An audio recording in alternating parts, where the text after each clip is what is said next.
Tracy Swedlow, and this is Televisionation. Welcome. We're glad you are all here, and we're excited. I'm excited to have the great Ed Haslam to be here, who is the CMO of ZypMedia, but he's been the CMO of a lot of companies. This guy, Ed, you are an industry vet. Welcome to the show. Yeah. How are you doing? I'm doing great. How are you?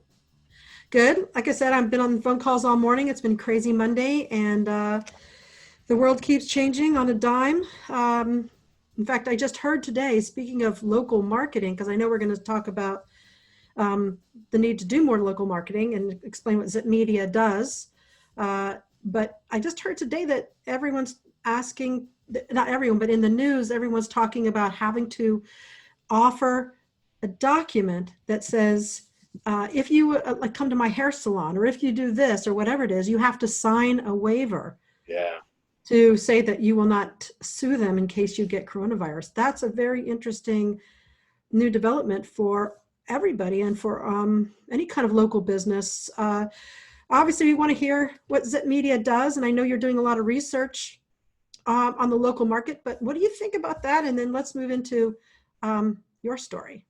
Yeah, I think it's interesting, and appreciate the opportunity to join you here this morning, this afternoon, whatever time you're streaming this. We do a lot of work and outreach and engagement with local businesses, and I think what we're seeing is everybody's emerging from this shelter in place and this lockdown, and everybody's doing it at their own pace and in their own ways. And I think you have to do what's comfortable for you, for your business, for your community, for your patrons. But it is a delicate situation. And I think a lot of them, even from big national gatherings, whether it be a political rally or a small local hair salon, you do need to worry about your legal liability. You have to worry about, whether somebody gets sick, and that's what everybody's navigating right now. It's just a very complicated time to run a local business. And as you said, ZypMedia is in the business of supporting local businesses. So for those of you who aren't familiar with Zip, we're a programmatic platform for local media. We use streaming TV to connect local businesses to their target customers or audiences. So we're all about local. Now that can be local, whether you're a national brand like an airline, or a health club with a national chain. You're trying to target local geographies and hyper target them to drive business to the branches, or whether you're a local business, a local restaurant, a local retail outlet. And the way we engage with them is actually through local media partnerships. So we work with other local media companies, whether they be local agencies or big local media companies like Sinclair Broadcasting, Nexstar, iHeart, CBS Local, Univision, all customers of ours. And what we do is we use our ability. We're essentially an OTT DSP in the acronym soup of things, which means we're a demand-side platform for streaming TV. So we bring local demand through a large network of private marketplace deals we do with streaming TV publishers, all ad supported, whether it be Zumo or Tubi or Hulu or whoever else, the CBS Viacom properties, etc. They're all available, and we bring unique local demand to their supply, which is what's interesting from their perspective. Can individual companies find you and reach out to you and place an ad? Right now, they have to go through one of our partners, but we are exploring the opportunity, and especially in this time of change, of offering some self-serve options.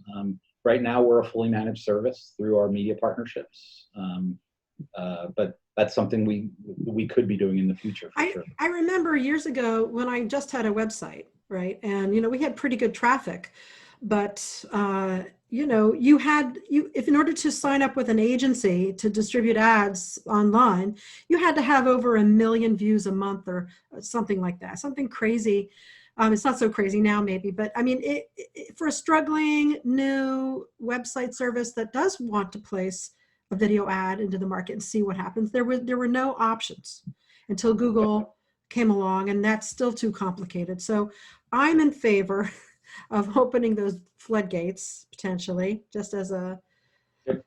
in my own personal opinion. But anyway, Yeah, that's exactly what we're doing. I mean, basically, we're leveraging literally thousands of local salespeople who are selling local TV, they're selling local radio, they're selling local out of home, and we're bringing streaming TV as a companion media option for them. are you delivering, you said you're OTT, but are you delivering it to, to an online marketplace as well as to streaming? Yeah, so we can do digital multi-platform? video as well. We can do some display if you want to do a multi-format campaign, but we definitely specialize in connected TV, OTT.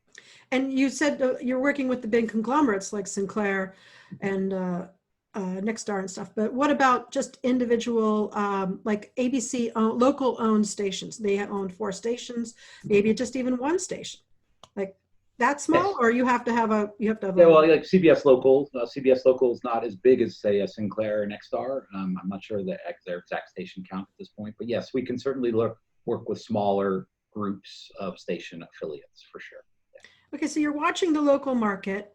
You're really, I think in a great place actually to see what's really going on, because I definitely hear that understanding how people are responding to their local businesses is really telling us how we are proceeding through and, surviving, thriving, in this COVID environment. So I'm definitely curious about all the research that you're doing. Yep.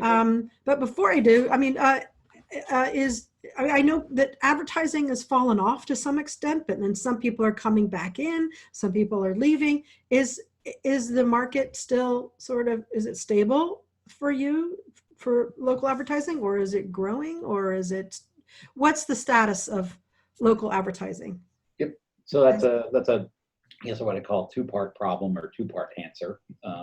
So I'd say certainly in these past 2 months, sort of the end of March, April, May, we definitely saw a decline in spend. Local advertising, whether it be auto at a national level, because people aren't visiting auto lots, or whether you're just a local business who's shut down for the short term, the budgets definitely got smaller, and they became a lot more careful in what they're doing. And we did do some research and some recommendations, and instead of doing the type of advertising in that time frame to try to drive people to transact with you, it was more about to engage with them, to support them, to communicate you're part of the community. So like some of our recommendations were, publish your drink recipes, publish your some of your recipes for your favorite dishes in your local community, publish the ability to transact online and do almost contactless like pickup on the curb. And so that it was adjusting to the situation, and some of them did, and some of them were unable to. And I think I would say we're seeing, if you will, the bottom. Everybody talks about a V or a U, or even I heard now an L from Martin Sorrell, or Sir Martin Sorrell, I should say. He said he sees L's. Titles come, go, Exactly. And Titles, schmeitles. Yep. Anyway. So yeah, so I think what we're at least starting to see a little bit is what you might call the bottom of the U in sort of the May timeframe, and things are picking back up as the country picks up. Nielsen actually published a really interesting point of view where they call it basically the 5 different phases of any sort of disruption to the economy or the world. And stage 4 and 5 are you're either in lockdown or you're preparing to leave lockdown, and then obviously the final stage is you're back to normalcy. And obviously we're all asking the question of what isn't the new normalcy, but I think we're in stage 5 in that Nielsen model, which is people are starting to emerge, to your point, trying to figure out how to transact business, how to do social distancing, and the second thing we did is we did do a survey of the local media, the local space, and if you can bear with me here, let me find that real quick. While you're doing that, I wanted to sort of just put out something that I think is pretty bizarre, which is the shopping malls, are opened up today. right? Uh-huh. Today was okay. So in San Francisco, it's Stonestown and Nordstrom Galleria, and the local market, right? Yep. And the thing is that apparently you have to wear a mask. Yep. And also, they say all employees and customers cannot show or have flu-like symptoms. Now, I know when we would go to these malls, and we would have our dog and think, can we go in here? Well, there's a Yep. big sign right in front that says no dogs. But when you go inside, there are dogs on leashes everywhere. My point is that you're not going to be able to enforce this. So it's like I know it's a bit of a tangent about TV, but I think it's interesting that the local market thinks they're potentially in stage 5, but what is that stage 5, and how are they going to market through advertising that you can come to these shopping malls and get and pick up things, but they're going to have to communicate these rules. Supposedly, you'd think they would legally be responsible to have to communicate those rules, but I think it's going to be just on their website. Anyway, did you find some interesting data to show? Yeah, and I think, well, I'm going to share this a view of some of this research, the survey we did. It's like the world is in retrograde. It's like they're It is indeed. It is indeed. Okay. And I think to your point, I think what needs to happen is the local businesses, while they're engaging with their community, and this survey was all about the community's point of view of their local businesses. The local business is going to need to embrace and ask the local community members to be respectful of the situation and come, to your point, and practice safety. They have to be more proactive about communicating their whole culture, right? Which is what you're advocating for. It's like advertising needs to be almost like a, community development now more. Yeah, it does. You have to be aware of the situation in the community. It's not just about a message. It's not just about a transaction. It's more about engaging. It's more about embracing, especially on the local front, where a lot of these businesses, are struggling. Almost half the population is employed in the private workforce. So we did this survey. We did a survey monkey survey of over 550 consumers, and this is only North America or America. Was this just recently? Is this recent? It was very recently. Yeah, we just did this in May. It was in May that we did it.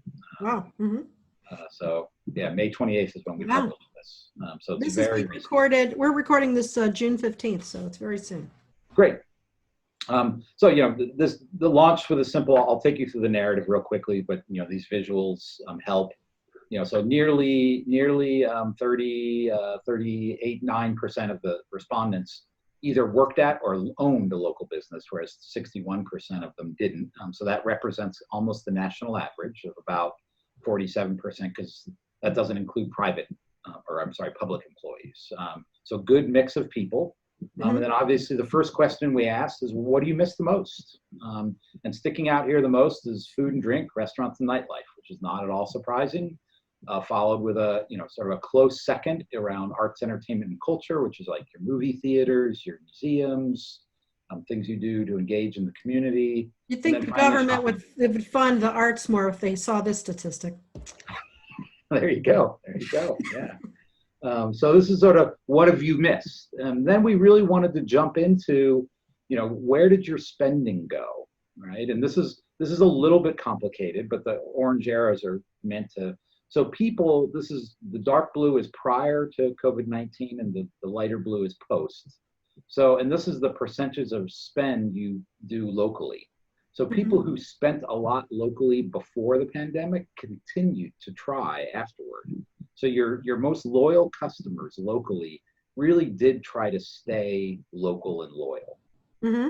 And what we saw was that the percentages of people who were, like in the 25 to 50% of their spend was local, that declined. That jumped down almost 15% here. And you see it going up here. So they definitely shifted their spend. So there was a good percentage of people in that group who went from 25 to 50% to less than 25% of their spend, which naturally then went to national outlets or other places where they could get things online. So local businesses got hurt and got hit for sure.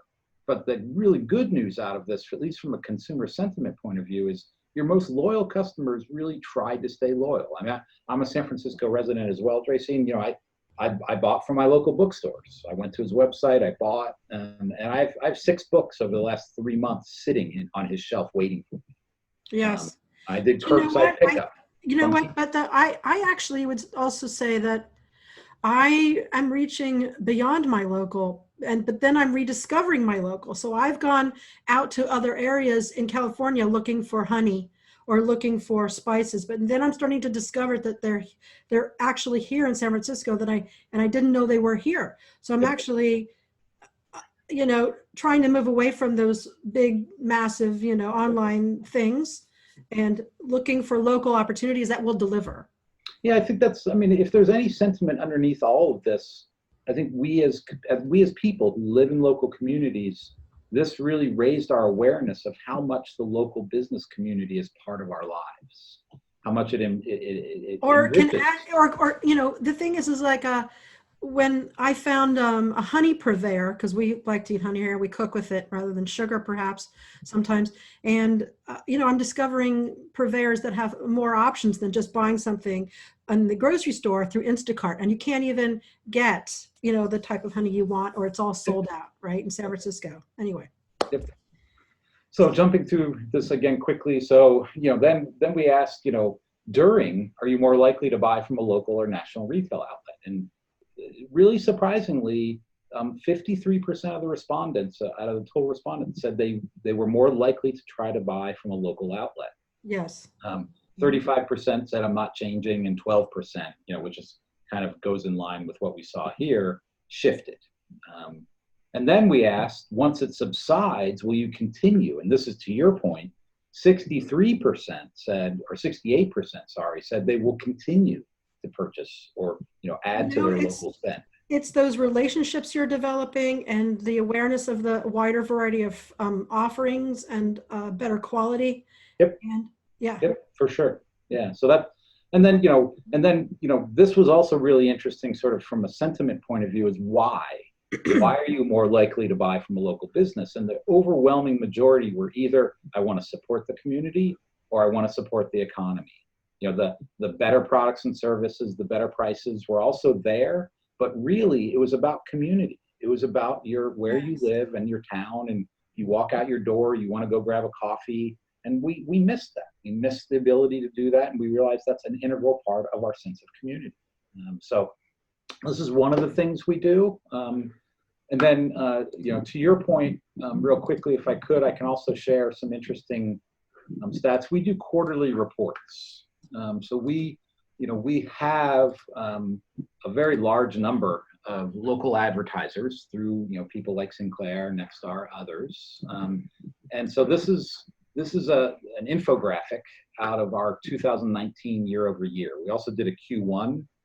We saw year over year in ad-supported OTT or streaming TV, 127% growth year over year in our publisher base, or I'm sorry, our buying base. And, you know, according to eMarketer, that's about 7x the average overall digital ad spend in the same year. In Q1, we saw that number go to about, sorry? I mean, I know the viewing trend went massively up, of course, and now it's leveling off, but I'm kind of curious whether it's going to equal those kinds of trends, or do you think that it will settle? Yeah, so we did a Q1 report as well, which I didn't do in an infographic because, you know, just the sentiment of the time, we didn't want to go blaring out about how much people were or weren't spending in this very difficult time. We saw the number in Q1 year over year at around 85%. So we did see a dip, especially the last 2 to 3 weeks of March. In Q1, we saw some of the budgets starting to pull back. I think Q2 will see a much larger dip. I get the sense that they're adjusting, they're tweaking, they're seeing other people being proactive, and that's changing. That people are finding ways to try to create that community, like you were saying. Yep, exactly. Right. Okay. Exactly. So as it relates to OTT and what you do for a business and why we're chatting, incredible video completion rates on the big screen, 97%, which is far above the industry norm. We saw the total number of campaigns go up almost 50, almost 60% number of advertisers. So just everything is rising. Everybody is embracing this platform more. And as to your point, one of the things that we've seen, and the Nielsen numbers of like 81% year-over-year growth in overall streaming TV viewership and billions of hours. It is split across both SVOD and AVOD. And AVOD is also growing very rapidly. You see the consolidation in all the major networks buying AVOD properties to enhance their offerings. But there are so many now, and it's definitely going to be fractured as well. Yeah, the consumer choices, it gets difficult. So that's anybody's guess, I think, or maybe not necessarily ZypMedia's focus, but and then categories, so automotive continues to rule the local category. It does year over year. It stayed number one with 20%, 22% of the spend, growing 156%. So the auto manufacturers really understanding the power of the big screen and their expensive production quality video. And then all the local things you would imagine, your health and fitness club, you're going to Home Depot or your garden store. Local education is primarily advanced higher education sort of offerings. These could be coding schools, anything like that. And then obviously food and drink. Look at that, up 250%. Yeah. I know. Isn't that incredible? Education really did a big I personally think that's the big opportunity, is figuring out more new educational services, but I think it's going to disintermediate public schools. I think it's a very huge opportunity and problem at the same time. Yeah, I mean, if you follow Scott Galloway, you're going to be hearing a lot about higher education right now. I know. I think I saw or heard him speak, maybe with Kara Swisher about, he did a big report about the brands, the luxury brands of Harvard and Yale. Yeah. I think his current sort of point of view is that the top 20 to 40 national university brands will survive and most of the rest won't. That's sort of his. But he wants tenure to go away. So he's got a particular political point of view. And it's kind of, when you're an NYU professor, Anyway. And then just in terms of, number of advertisers. So this is the kind of data we produce year over year, really trying to understand trends.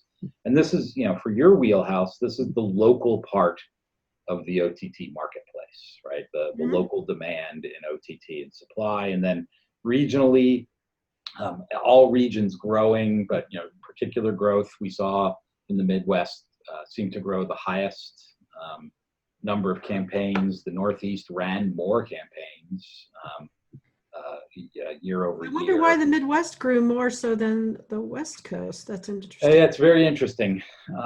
They're all growing, but the Midwest outpaced. I don't know what. It'd be an interesting question. I didn't dig into the data to see which brands increased their spend predominantly in the Midwest. And then finally, we look at devices. I know you have a love of the different devices, and so we looked at the different streaming devices, the smart TVs versus the gaming consoles. Again, this is a very particular snapshot of the market. It's ad supported. It's what we see through our ad placements and inventory. So it's independent of any Netflix viewing or anything like that. I guess they don't think those gamers are interested in watching TV much. Or just, what we're seeing is there's just not as much supply of AVOD inventory on gaming consoles. So there's just not as many ad calls. There's not much opportunity to fulfill. Whereas the streaming devices, and you see here why, Roku maintains and is still the gorilla in ad-supported OTT. They really dominate, there's a long tail of other devices, along with some big competitors. We saw Google's latest news that they're thinking about enhancing and coming out with a different device than Chromecast to come after this market as well. So Roku definitely is the big gorilla there. So these are just a couple of the things that we do: surveying, and providing local data about the industry and the marketplace to try to better understand what's going on in local, what's going on in streaming TV. And the best way to think about Zip is it's a Venn diagram. It's local targeting, whether you're a national brand or a local brand, and streaming TV. And we sit right at the intersection. And why don't you try, or, I mean, you do sell to like Sinclair, but I mean, you really didn't talk about the local station market. Yeah, so I mean, the primary reason we have not focused on that traditionally is you need to spin up a rather large sales force to go after that, right? And you know, the leverage that the Sinclairs and the Nexstars of the world have, or the Univisions, Spanish markets, is they have large established sales teams that have relationships with the local advertisers. So we're really leveraging that notion that these local brands have relationships with sales reps in traditional media that have historically worked for them. You know, working with iHeart even in radio, that the easiest way to bring digital into this underserved market as it relates, like we think, to streaming TV, Mm-hmm. is through these existing relationships. It seems like you're in a great position to be part of the next gen TV ATSC 3.0 revolution, and yet you're not really. I mean, you're not really participating in that. You're staying with the streaming crowd. So I mean, we are staying with streaming crowd. So is that something that you might move into, or are you involved in any of those chats about what's well, happening? as you know, Sinclair, that has a unique and differentiated product with Compulse OTT. We're an element of that solution that they enhance in a number of different ways. And as you are also aware, Sinclair is a big advocate for ATSA. Yes, So, yes. So certainly we talk about complementing that and being part of a greater planning process that encompasses that, along with traditional linear, along with OTT. So we're not right now trying to be an ingredient in powering that, but we do want to be part of the planning process and integrated into the planning process for that. And do you guys don't actually develop any IP, or is that incorrect? Do you develop any IP for your programmatic platform? I mean, what is your secret sauce? Yeah, so that's a great question. Thanks for asking it. I was trying not to be too marketing. I'm a marketing guy, but you opened it up, Tracy. So we need to know. You're supposed to represent the company. Thank you. Tell us what's exciting. Yeah, so pillars of differentiation for us. What makes us unique? Much better articulated. Thank you. That's what I do for a living. Okay. So what's unique about what ZypMedia brings to the marketplace is this notion of what we're calling orchestration of essential services. So local is very unique. Local demand is generally a very small budget.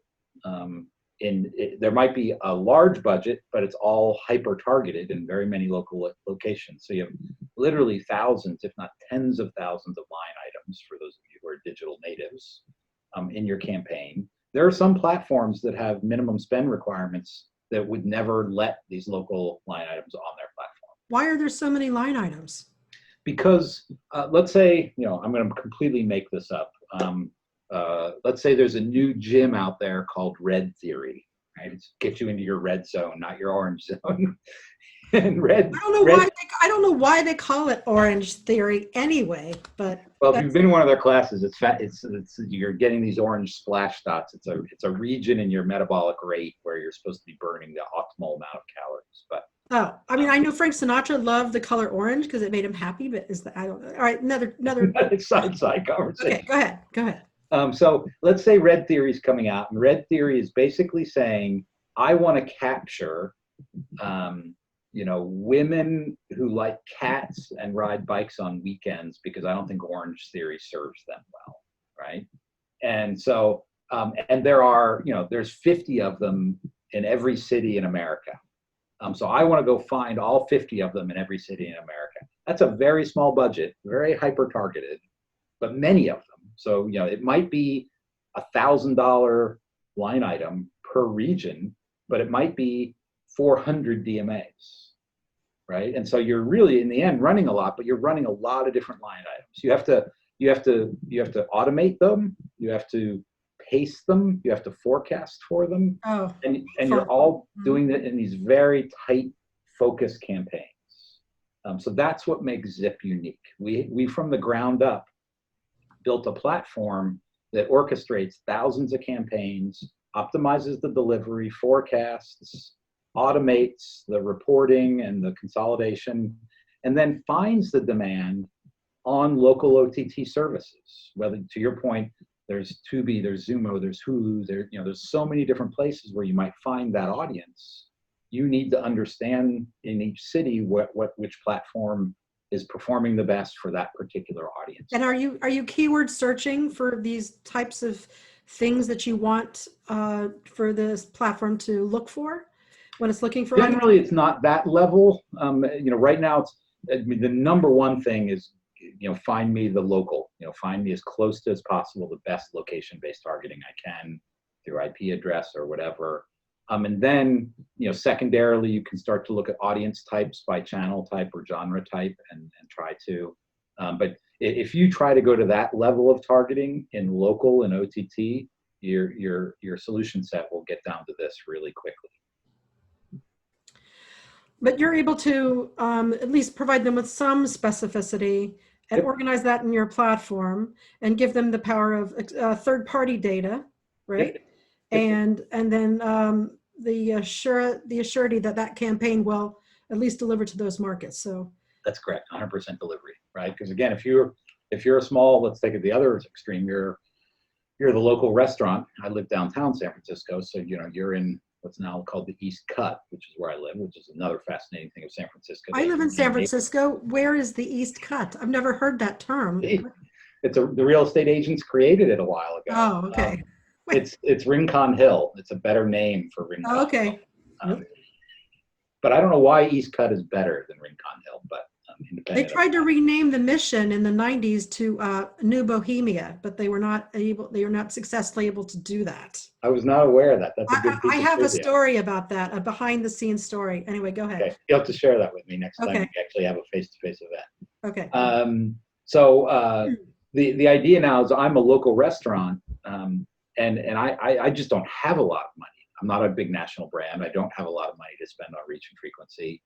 So I just want to make sure that when my campaign runs, it runs for 30 days and it touches a certain number of people each day, spread out as much as possible over that 30-day campaign. So they want the right pacing, the right delivery, and the right local targeting.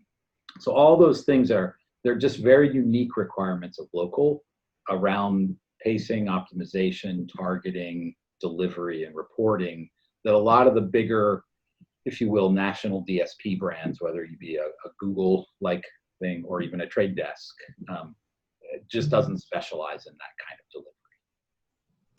Well, let's say a brand is watching this, which is obviously a local brand. Yep. It's very possible.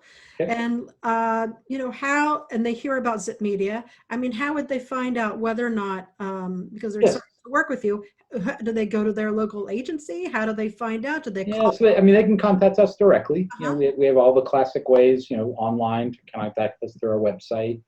We would end up probably fulfilling it. I mean, we would either fill it through a local agency relationship we have, or we would fulfill it through, let's say, a Sinclair rep in their region. If Sinclair is our partner there, we would turn that lead, if you will, over to them and let them make the call and explain how they use the Zip platform underneath Compulse. And, how are you working with all of the SVOD and AVOD partners out there? How are you providing them with some, a really strong? Yeah, that's a great question. So I found this out, I'm in the midst of, I'm relatively new to Zip. I came on late last year. I knew Amin, who's the CEO, actually back from Yumi days. You and I also met.